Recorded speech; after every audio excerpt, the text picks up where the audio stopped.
Senhor, igreja. Amém. Desde já quero externar aqui a minha gratidão, pastor Márcio, pastor Eli, toda a igreja, sempre com carinho, amor muito grande pela nossa pessoa. Amém. Glória a Deus. Obrigado. Sol. Eu acho que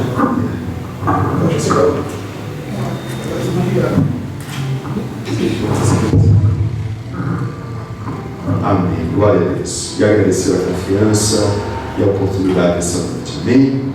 Amados, eu confesso que este ensino que eu quero trazer para a igreja hoje não tem alegria alguma. Não é um ensino avivalista, mas eu tenho certeza que Deus vai dar muita instrução aqui essa noite. Eu costumo dizer que a Bíblia não é um livro de paz.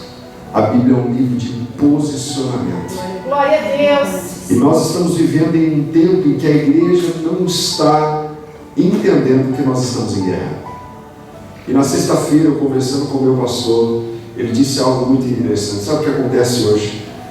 Muitas pessoas estão perdendo algumas armaduras que Deus deu dentro da sua casa.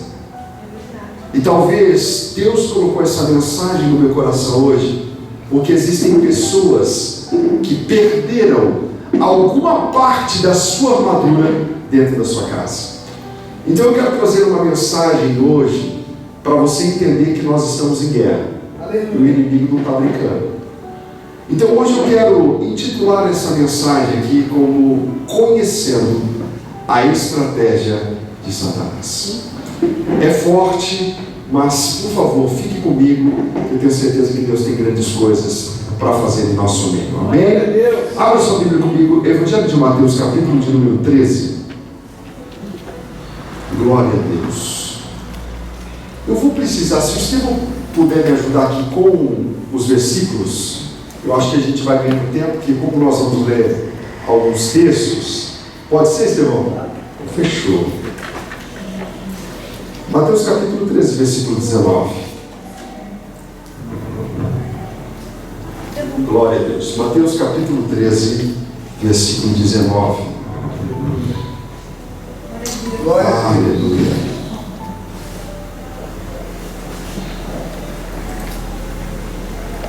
Todos acharam? Amém? A palavra do Senhor diz assim: ouvindo alguém a palavra do reino e não entendendo, vem o maligno e arrebata o que lhe foi semeado no coração.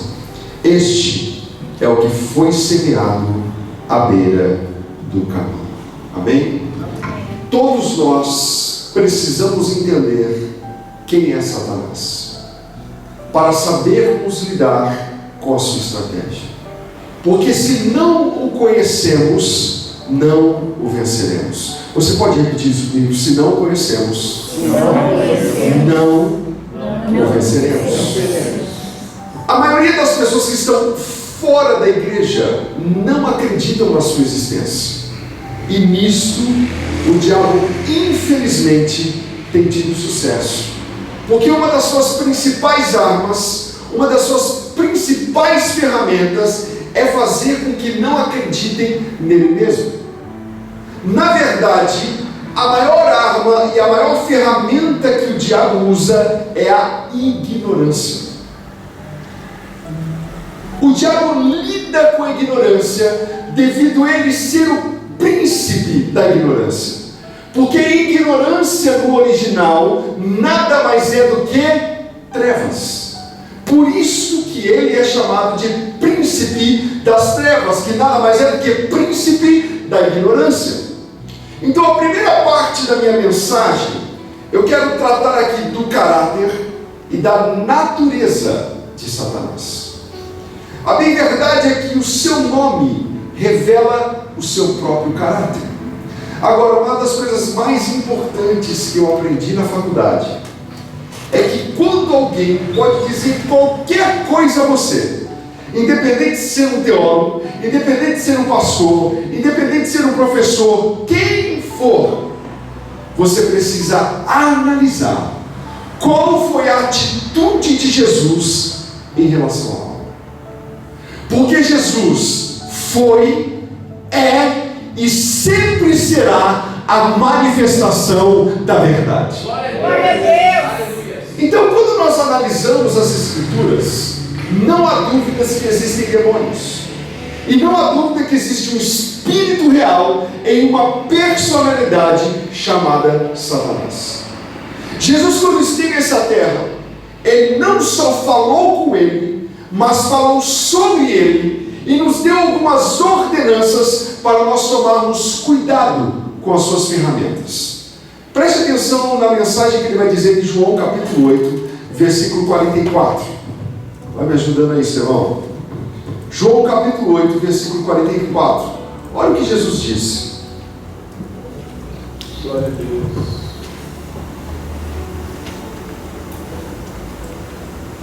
Capítulo 8, versículo 44. Vós tendes por pai ao diabo. Jesus estava falando para alguns judeus. E quereis satisfazer os desejos de vosso pai. Ele foi homicida desde o princípio e não se firmou na verdade, porque não há verdade nele. E quando ele profere mentira, fala do que lhe é próprio, porque é mentiroso e pai da mentira. Jesus está falando aqui de uma pessoa específica, Satanás. Mas Jesus diz uma palavra muito importante. Ele diz que a verdade não está nele. Ou seja, ele não permaneceu na verdade. Ou seja, ele não permaneceu em Deus. Então, quando ele fala a sua própria língua nativa, porque ele é um mentiroso desde o princípio. Satanás foi introduzido muito cedo nas Escrituras, tanto no Antigo como no Novo Testamento. No Antigo ele já foi introduzido em Gênesis capítulo 3, no Novo em Mateus capítulo 4, na tentação de Jesus no deserto. Agora eu quero dar uma pincelada aqui, que faz parte da nossa segunda parte, mas talvez você já foi indagado com essa pergunta, dentro da sua família, ou um amigo de trabalho, ou qualquer outra pessoa, sobre a sua origem. Pastor, qual é essa pergunta? Se Deus é tão bom, por que Ele criou Satanás? Se Deus, o caráter dele é o amor, por que Ele criou Satanás? A Bíblia, ela é bem clara em registrar a qualidade de tudo que Deus criou. Em Gênesis capítulo 1, versículo 31, a Bíblia vai dizer: e viu Deus que tudo o que tinha feito e que era muito bom. Deus não estava dizendo que somente na criação do homem, mas Ele estava dizendo que tudo o que Ele criou era muito bom. Então a primeira coisa que você precisa entender, uma declaração simples, mas profunda: Deus não criou mal, foi o bem que se tornou mal. Você pode repetir isso comigo? Deus não criou mal, mas foi o mal mas foi o bem que se tornou em mal. Porque quando Deus criou Satanás, ele era Lúcifer, e o significado do seu nome é portador da luz, a estrela da manhã. Ou seja, luz no original é o contrário de trevas. Luz no original é conhecimento. Então Lúcifer era o portador da luz, era o portador da verdade, era o portador do conhecimento de Deus. Mas pastor, então o que deu errado? Como é que pode uma criatura tão linda, tão incrível, com uma posição tão elevadíssima, acontecer isso? Porque Lúcifer era a maior glória dos anjos dos céus. Então eu quero trazer dois textos aqui para você entender aonde nós vamos chegar. Primeiro texto, Isaías capítulo 14, versículo 12 ao 15. Vamos lá. Se você quiser acompanhar com a sua Bíblia, anotar, fique à vontade. Isaías capítulo 14, versículo 12 ao 15. E depois nós vamos para Ezequiel capítulo 28, versículo 12 ao 15. Olha o que diz as Escrituras: como caístes desde o céu, ó estrela da manhã, filha da alva, como fostes cortado por terra, tu que debilitavas as nações. E tu dizias no teu coração: eu subirei ao céu, acima das estrelas de Deus, e exaltarei o meu trono. E no monte da congregação me assentarei aos lados do norte. E subirei sobre as alturas das nuvens, e serei semelhante ao Altíssimo. Versículo 15. E contudo, levado serás ao inferno, ao mais profundo do abismo. Agora, olha Ezequiel capítulo 28, versículo também 12 ao 15.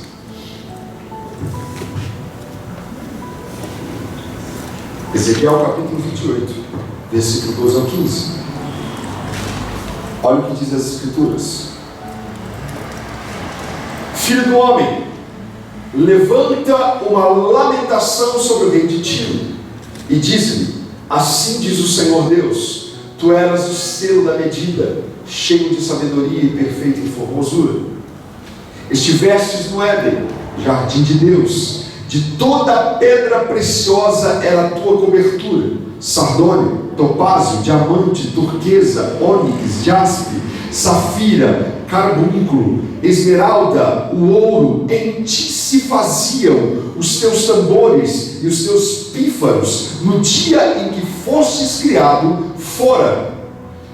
Tu és o querubim, ungido para cobrir, e te estabeleci no monte santo de Deus estava, no meio das pedras afogueadas andavas.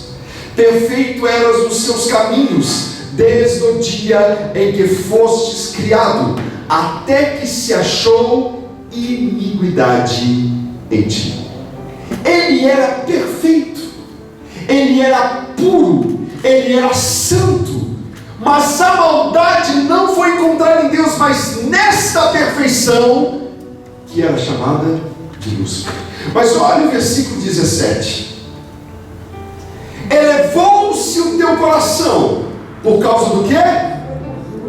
Corrompestes a tua sabedoria, por causa do teu resplendor, por terra te lancei diante dos reis de Bus, para que olhem para ti.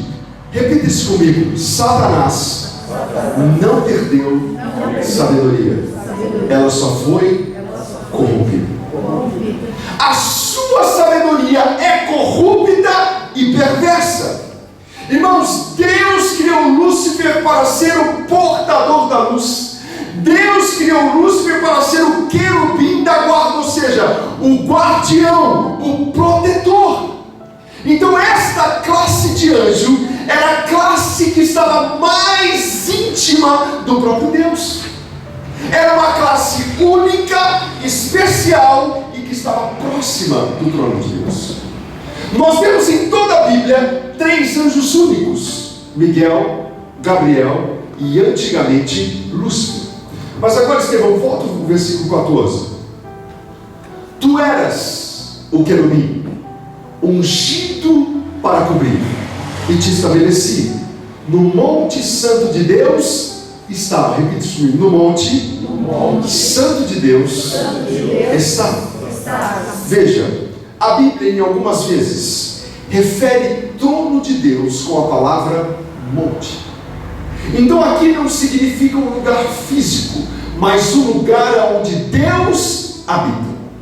Não um monte onde nós vemos e conhecemos, mas um lugar onde Deus está assentado. Agora, no texto que nós lemos de Ezequiel, deu para perceber a intimidade que Lúcifer vivia. O ambiente onde Lúcifer vivia, ele era o querubim da guarda, ou seja, ele tinha as primeiras informações de Deus. Então eu não estou aqui essa noite para trazer medo a você, mas para você entender que você não está guerreando com qualquer um. É por isso que Paulo vai alertar aos Efésios, no capítulo 6, versículo 11 e 12: revesti-vos de toda a armadura de Deus, para que possais estar firmes contra as astutas ciladas do diabo. E olha só o versículo 12: porque a nossa luta não é contra a carne ou contra o sangue, mas contra principados, contra potestades, contra os poderes deste mundo tenebroso e espíritos da maldade nas regiões celestes. Então Deus te trouxe aqui essa noite para que você entenda que você precisa se revestir da armadura dele. Você precisa se revestir da presença dele. Oh, eu preciso liberar essa palavra. Será que você pode receber? Eu quero dizer para a tua vida: o inimigo não vai possuir a sua casa. Oh, Espírito Santo, o inimigo não vai possuir a vida dos seus filhos. O inimigo não vai possuir os seus negócios. O inimigo não vai possuir as suas finanças. O teu inimigo não vai possuir o seu ministério. O diabo não vai possuir a tua história. Deus te trouxe aqui essa noite para te dizer: eu estou devolvendo as armaduras que você perdeu, e eu irei te revestir esta noite com a minha presença. Sabe, tem gente que parece: pastor, parece que a minha vida não anda, eu não consigo avançar, parece que eu estou preso, a minha finança não anda, a minha vida emocional não anda. Mas hoje Deus está dizendo: o inimigo não vai te possuir mais. Aleluia! Agora preste atenção: nós sabemos que anjos possuem asas, e o maior propósito das asas no mundo espiritual é para cobrir a santidade de Deus. É por isso que Deus ele dá uma ordem a Moisés, que quando Moisés construísse a arca, ele construísse 2 anjos sobre o propiciatório da arca da aliança. E o interessante é que esses anjos, os seus rostos não estavam direcionados um para o outro, mas para o sangue do propiciatório. E as suas asas, que simbolizavam, nós sabemos que a arca da aliança simboliza a presença de Deus, e as suas asas tinham como propósito proteger a santidade de Deus dos pecados dos homens. E eles não podiam ver dentro da arca. Você lembra do episódio de 1 Samuel capítulo 6, versículo 19? Os 70 homens de Bet-Semes, quando os filisteus tomam a arca, esses homens, a arca chega em Bet-Semes, e esses homens vão fazer o quê? Eles vão olhar dentro da arca. Quando eles olham dentro da arca, o que acontece? Deus fere eles na hora. Na hora, instantaneamente. Tanto é que depois disso, os filisteus devolvem a arca do Senhor. Deus coloca anjos guardando o seu trono, não por medo de ataques, mas isso é Deus protegendo todas as suas criaturas dele mesmo, para que o poder da sua glória, para que o poder da sua santidade não os mate e não os mate. Então veja, os 2 anjos estavam com seus rostos direcionados ao propiciatório, porque no propiciatório tinham 3 itens muito importantes. Primeiro, as tábuas da lei, a lei de Deus, que sinaliza a queda do homem. A vara de Arão, que sinaliza a nossa dívida, a necessidade da vida. E o vaso com maná, que sinaliza graça, dependência de Deus. O que Deus está ensinando aqui? Deus tem um princípio. Deus só se manifesta quando você coloca sangue sobre as coisas. É por isso que o sangue de Jesus nos protege de nós sermos destruídos. Irmãos, entenda isso aqui. Estas coisas não são para proteger Deus, mas sim um homem, para que a sua santidade, a santidade de Deus, não nos destrua instantaneamente. Então é por isso que quando nós começamos a nos envolver com a glória de Deus, nós precisamos tomar muito cuidado. E infelizmente nós estamos vivendo em uma geração que não tem mais cuidado, que não tem mais cautela e que não tem mais temor com as coisas de Deus. Irmãos, quando eu vejo alguém caindo, quando eu vejo alguém abandonando sua fé, você sabe o que precedeu isso? Porque ela esqueceu o temor em algum momento aqui dentro. Lida com as coisas de Deus de qualquer forma, não tem mais temor. E eu vou falar uma coisa que eu tenho dificuldade, irmãos, de entender. Como é que um crente que se diz ser crente, maduro, fica tendo vídeo em TikTok, irmãos? Eu não consigo entender alguns crentes. Eu não consigo entender algumas redes sociais de alguns crentes de hoje. Eu não consigo entender, não há mais temor. Nós estamos vivendo uma igreja como se tudo é normal. E o diabo está colocando goela abaixo e nós estamos aceitando. Nós precisamos nos posicionar. Glória a Deus. Aleluia. Nós precisamos amar, sim, mas pecado ainda é pecado. Glória a Deus. Glória a Deus. Então nós precisamos ter temor. Como é que está a tua vida de oração? Como é que está o seu estudo? Como é que está o seu mergulho na palavra de Deus?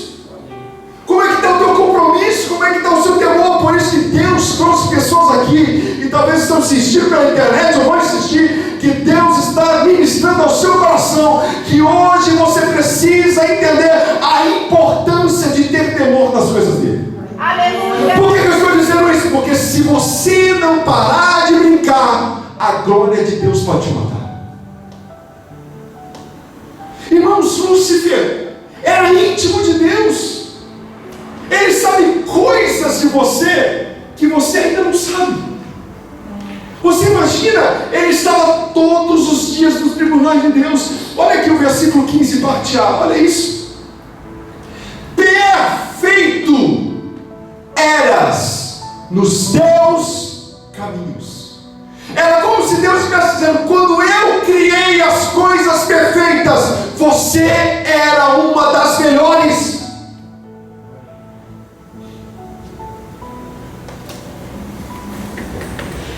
Esta classe de anjo recebeu autoridade. Os demais anjos só recebem ordens e comando.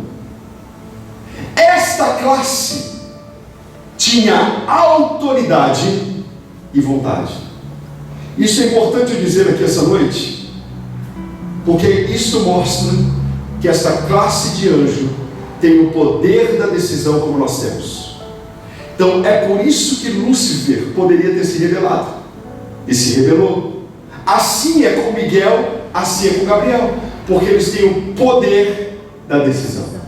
Mas Miguel e Gabriel permaneceram na verdade, já Lúcifer deixou a verdade. Agora olha o versículo 13. Estivestes no Éden, jardim de Deus, de toda pedra preciosa era a tua cobertura. Pastor, eu já fui indagado aqui.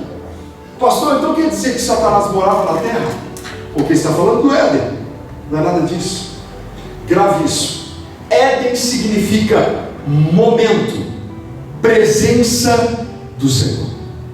Deus estava dizendo: além dele ter sido perfeito, eu o coloquei na minha presença. Então isso significa que ele não estava no jardim. Preste atenção. Quando Deus cria a sua presença em um determinado lugar, esse lugar se chama Éden. Glória a Deus. Quando Deus manifestou a sua presença na terra, ele chamou de Éden. E ele colocou o homem neste lugar. É por isso que dentro da arqueologia não se pode encontrar Éden, porque Éden não é um lugar e sim um ambiente, uma atmosfera que é chamada presença de Deus. É por isso que eu quero fazer uma pergunta. A sua casa tem sido Éden ou tem sido inferno?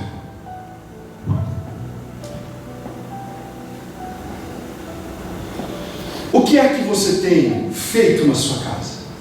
Tem provocado o Éden ou tem provocado o inferno? Versículo 14. Tu eras o quê?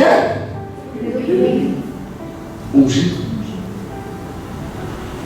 Ungir significa habilitar, dar habilidade. Deus deu poder a Lúcifer.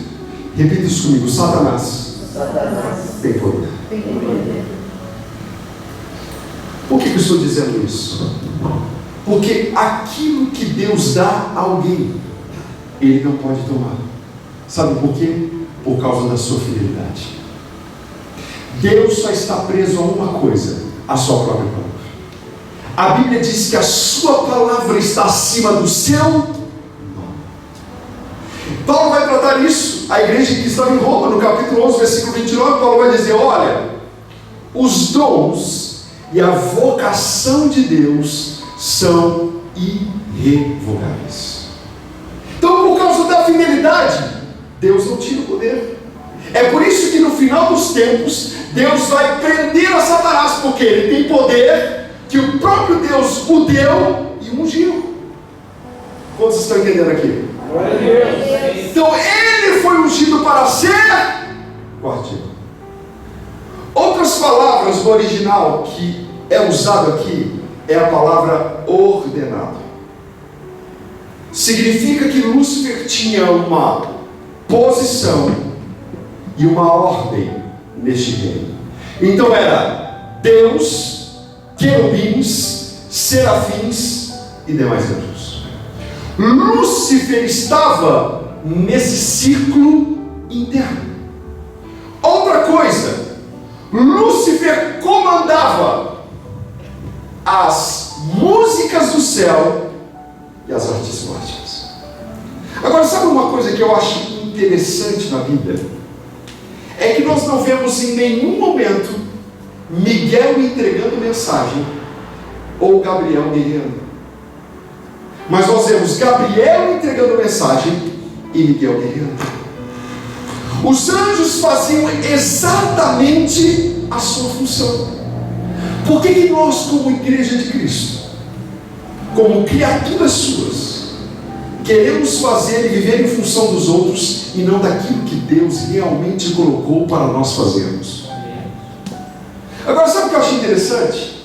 É que se nós analisarmos os governos de hoje, os reinos que existem hoje, todos possuem esses três ministérios. O Ministério da Defesa, que cuida de atividades militares, Miguel. O Ministério da Comunicação, que cuida das informações do governo, Gabriel. E o Ministério da Cultura, que era Lúcifer.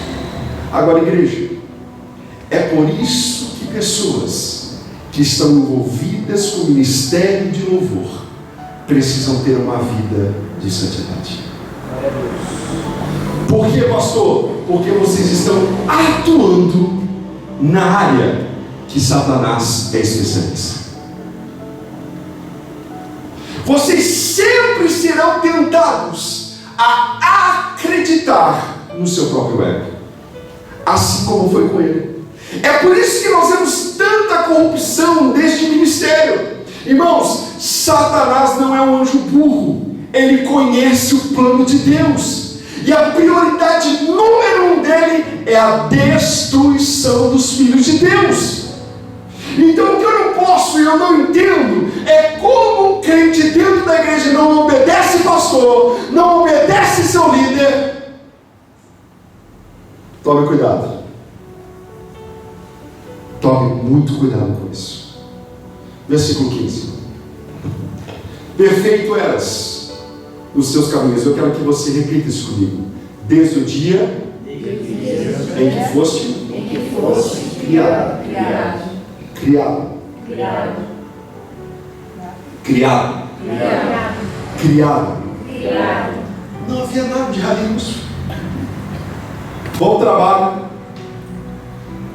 um ótimo chefe. Mas eu quero enfatizar isso aqui, porque existem algumas religiões, principalmente os mormons, que dizem que Lúcifer é irmão de Jesus. Lúcifer é criado, é um anjo criado, mas Jesus não é criado. Ele é sem genealogia, ele é sem começo, ele é sem fim, ele é de eternidade a eternidade. Então não confunda um anjo criado com o Senhor Todo-Poderoso. Irmãos, é por isso que Isaías capítulo 9, versículo 6 vai dizer: um menino nos nasceu, um filho se nos deu, e o principado estará nos seus ombros, e o seu nome será maravilhoso, Conselheiro, Deus forte, Pai da eternidade e Príncipe da paz. Não coloque Satanás na mesma classe do nosso Senhor. Oh, aleluia! Oh, racanto calavassurikas. Eu ainda falava hoje para um casal de batistas que estava lá na loja. Nós estávamos realmente falando exatamente a perfeição do propósito de Deus. Glória a Deus. Nunca coloque Jesus na mesma classe de Satanás. Irmãos, é por isso que ele nos deu autoridade para expulsão, de tão baixo que ele é. Agora, olha que interessante. Em nenhum momento a Bíblia registra, na rebelião que houve nos céus, o envolvimento de Jesus. Só existe uma declaração do próprio Jesus em Lucas capítulo 10, versículo 18, onde ele vai dizer: eu vi Satanás como um raio cair dos céus. Agora preste atenção. Isto significa que não foi ele que fez isso acontecer, porque ele está dizendo: eu vi só. Ele não foi o causador, ele apenas assistiu. Vamos lá, versículo 18: e pela multidão das tuas iniquidades, pela injustiça do teu comércio, profanastes os teus santuários. Eu, pois, fiz sair do meio de ti um fogo que te consumiu e te tornei em cinza sobre a terra, aos olhos de todos os que te veem. Preste atenção. Santuário significa algo que é santificado.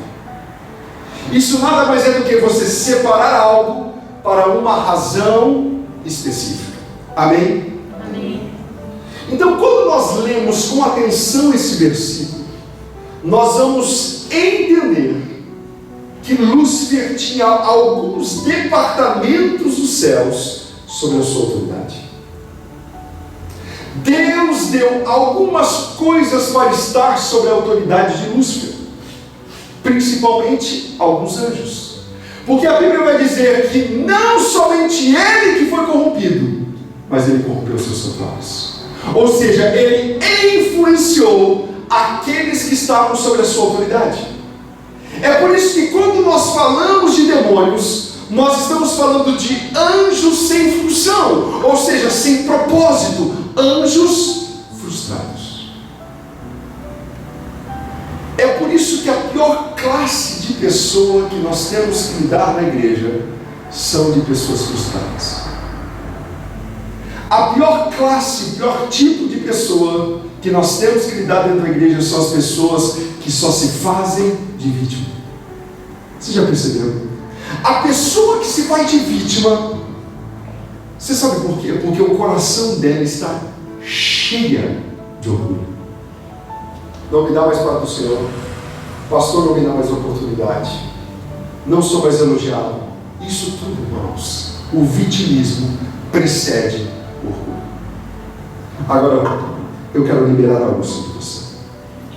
Demônios seguem um líder que foi vencido por Jesus. Ele está debaixo dos seus pés. Eles são não só anjos caídos, mas anjos que foram expulsos do reino de Deus. E hoje eu estou aqui para liberar essa palavra sobre você, que hoje demônios estão sendo expulsos de algumas áreas da sua vida.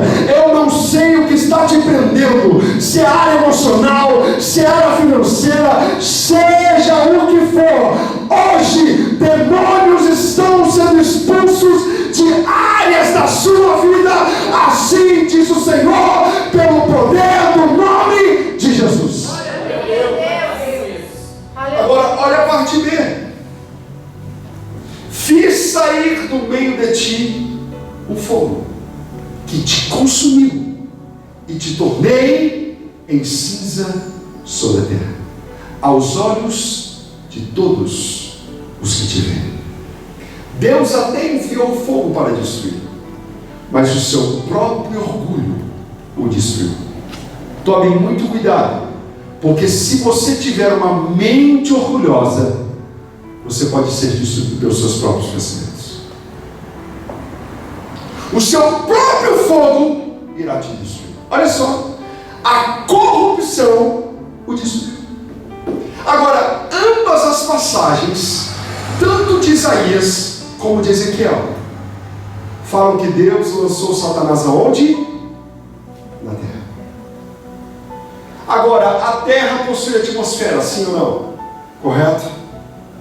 Então, quando Satanás foi expulso, ele não decidiu tomar a sua casa. Preste muita atenção nisso, porque só vive na terra quem possui um corpo físico para ser legal. Preste atenção. Deus projetou a terra para aqueles que possuem um corpo físico.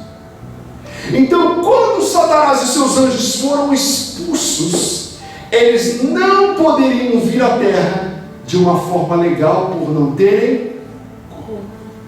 Então, o que eles fizeram? Eles estabeleceram o seu reino nos ares. É por isso que ele é chamado, e vamos ver a seguir, de príncipe das potestades do ar. Então, a sua fortaleza está no ar. E é por isso que nós vamos entender a guerra que Daniel entrou no capítulo 10, versículo 12 e 13. Olha o que a Bíblia diz. Então me diz: não temas, Daniel, porque desde o primeiro dia em que aplicastes o teu coração a compreender e a se humilhar perante o teu Deus, foram ouvidas as tuas palavras, e eu vim por causa das tuas palavras. Mas olha o versículo 13. Mas o príncipe do rei da Pérsia me resistiu por 21 dias. Era como se Deus estivesse dizendo: Daniel, eu enviei a tua resposta no primeiro dia, mas Satanás resistiu nos ares, mas eu mandei Miguel para limpar o caminho. Oh, Espírito Santo, Deus está dizendo: eu estou mandando Miguel para limpar caminho, porque hoje a tua resposta, o teu milagre, o sobrenatural vai se manifestar na sua existência. Vamos abrir Efésios capítulo 2, versículo 2. Olha o que diz a Bíblia. Efésios capítulo 2, versículo 2. Aleluia. Glória a Deus.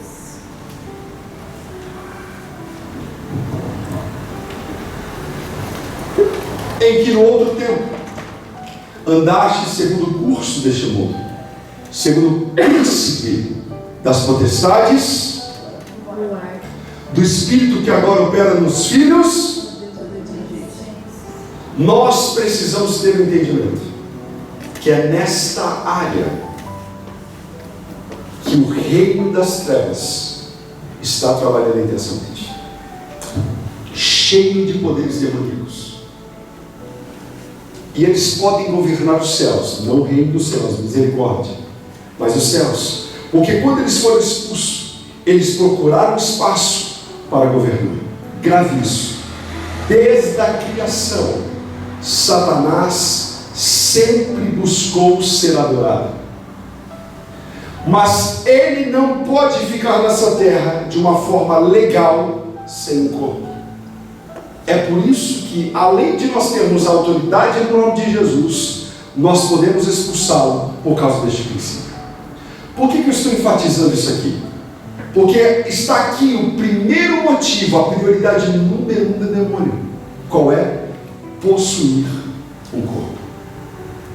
É por isso que Paulo vai dizer em 1 Coríntios capítulo 6, versículo 13 e versículo 19: não sabeis que o vosso corpo é para o Senhor e o Senhor para o corpo? Não sabeis que o vosso corpo é o templo do Espírito Santo? Então vire para esse teu vizinho e diga para ele: não dê espaço para Satanás em sua vida. Aleluia. Glória a Deus. Eu vou falar uma coisa aqui delicada, mas eu preciso falar. Porque talvez você não vive isso, mas talvez alguém dentro da sua casa viva. E você precisa trabalhar e repreender esse espírito dentro da sua casa. Demônios têm prazer em pessoas que bebem e que usam droga. Por quê? Porque elas torpecem os seus sentidos, tirando o controle. Com isso, eles possuem essas pessoas sem muito esforço. Preste atenção. Drogas no original é a palavra farmaqueia, onde nós tiramos também a palavra farmácia. Mas olha que interessante. Farmaqueia no grego significa bruxaria. Então, quando você se envolve com drogas ilícitas, bebedeira, você está lidando com espíritos que estão relacionados à bruxaria. E aí você vê crente dizendo: não, pastor, uma dose não faz mal. A Bíblia vai dizer para não se embriagar. Mas você não entende que com isso você está abrindo portas para esses espíritos entrar na sua vida. Eu espero que esta palavra simples impeça de você ter esses pensamentos, porque senão você pode acabar possuído por esses espíritos. Por que eu estou dizendo isso? Porque nós precisamos tomar muito cuidado em orientar o povo, porque é tudo aquilo que você ingere, que tira os seus sentidos, podem ser por coisas impuras. Em Gálatas capítulo 5, versículo 22 vai dizer o quê? 9 frutos do Espírito, e um deles é o quê? O domínio próprio. Eu sempre digo isso. Você não vê uma pessoa, a maior evidência de uma pessoa cheia de Deus, cheia do Espírito Santo, que anda no Espírito, não é quando ela fala em línguas, não é quando ela dá aviãozinho, nada disso. A maior evidência de uma pessoa cheia do Espírito Santo é quando ela tem o domínio próprio. Glória a Deus. É quando ela tem o autocontrole. Você sempre terá o autocontrole quando você estiver cheio do Espírito Santo. É por isso que eu vejo hoje mães e pais gritando com seus filhos, jogando palavras de blasfêmia, xingando, palavras top. Está precisando de uma dose da presença de Deus. O que você precisa é estar cheio do Espírito Santo de Deus. Então tenha autocontrole. Então tome muito cuidado com aquilo que tira o seu autocontrole, porque pode ser uma estratégia que Satanás está usando para você sair do seu propósito. Irmãos, quem é Satanás? Como ele é? Qual é a sua intenção? Qual é a sua estratégia? Qual é o seu propósito? São essas perguntas essenciais que nós precisamos perguntar, para que nós possamos saber qual é a sua estratégia, e com isso vencemos. O registro da sua origem está no texto de Isaías capítulo 14, e eu estou encerrando. Não precisa não, Estevão. Deixar.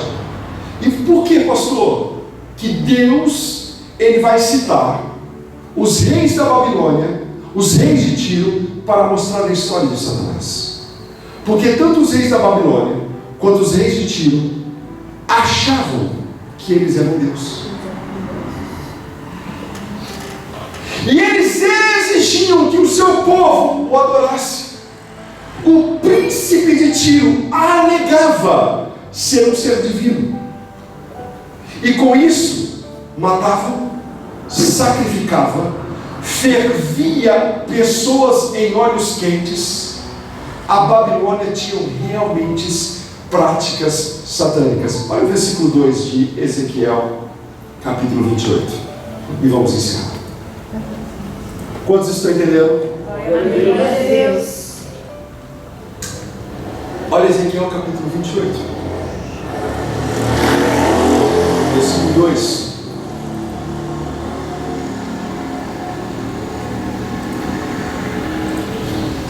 Filho do homem, diz ao príncipe de Tiro, assim diz o Senhor Deus, porquanto o teu coração se elevou, dissestes, eu sou Deus.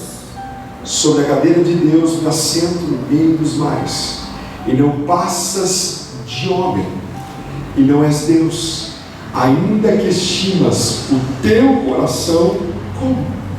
Agora, olha o versículo 3.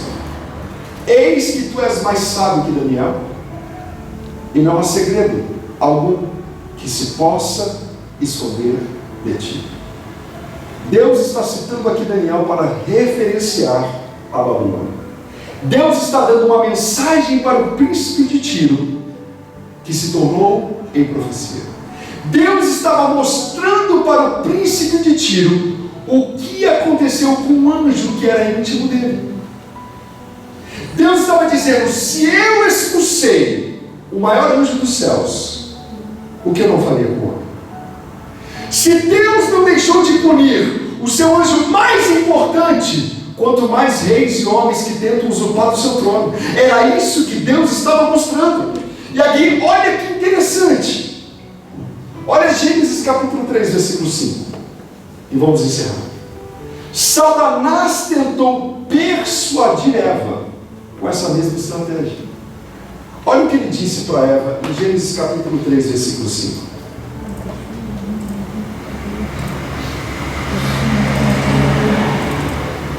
Olha o versículo 5.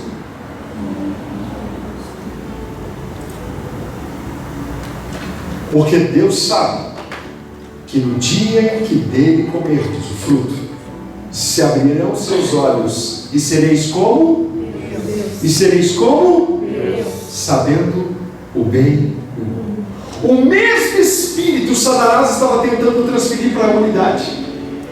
Dizer o seguinte: você quer ser Deus? Aqui está. E a ambição do coração dessa mulher influenciou seu esposo e toda a sua família caiu. A estratégia de Satanás não mudou. É por isso que quando você se torna uma pessoa orgulhosa, você se parece com Satanás. Mateus capítulo 4, versículo 9, quando Jesus está sendo tentado por ele, o que ele vai dizer? Ele levou Jesus ao mais alto monte e disse, mostrou todo o reino e disse, eu te darei tudo isso. Ele não estava mentindo, porque Adão deu tudo isso a ele. Mas olha a obsessão que ele tem de ser adorado.